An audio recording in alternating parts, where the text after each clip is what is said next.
സ്വകാര്യ ബസ്സിൽ നിന്ന് തുറന്നുകിടന്ന വാതിലിലൂടെ തെറിച്ചു വീണ് ചികിത്സയിലായിരുന്ന കന്യാസ്ത്രീ മരിച്ചു.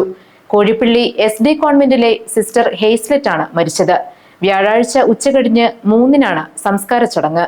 ചൊവ്വാഴ്ച രാവിലെ കോഴിപ്പള്ളിയിലാണ് അപകടമുണ്ടായത്. SD സന്യാസ സമൂഹത്തിന്റെ കോതമംഗലം സെന്റ് വിൻസെന്റ് പ്രൊവിൻസ് അംഗവും മുൻ അധ്യാപികയുമായ സിസ്റ്റർ ഹെയ്സ്ലെറ്റ് ബുധനാഴ്ച പുലർച്ചെയാണ് മരിച്ചത്. ചൊവ്വാഴ്ച രാവിലെയുണ്ടായ അപകടത്തിൽ ഗുരുതര പരിക്കേറ്റ അവർ രാജഗിരി ആശുപത്രിയിൽ ചികിത്സയിലായിരുന്നു. ബസ്സിൽ യാത്ര ചെയ്യുന്നതിനിടെ തുറന്നുകിടന്ന വാതിലിലൂടെ റോഡിൽ തലയിടിച്ച് വീണതാണ് മരണകാരണം. ജീവൻ രക്ഷിക്കാനുള്ള ഡോക്ടർമാരുടെ ശ്രമം ഫലം കണ്ടില്ല. മുരിക്കാശ്ശേരി സ്വദേശിനിയാണ് സിസ്റ്റർ ഹെയ്സ്ലെറ്റ്.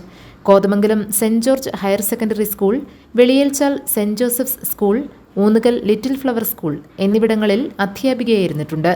സിസ്റ്റർ ഹെയ്സ്ലെറ്റിന്റെ സംസ്കാരം വ്യാഴാഴ്ച ഉച്ചകഴിഞ്ഞ് 3:30 കോഴിപ്പള്ളി SD പ്രൊവിൻഷ്യൽ ഹൗസ് സെമിത്തേരിയിൽ നടത്തും. GTV news, Kothamangalam.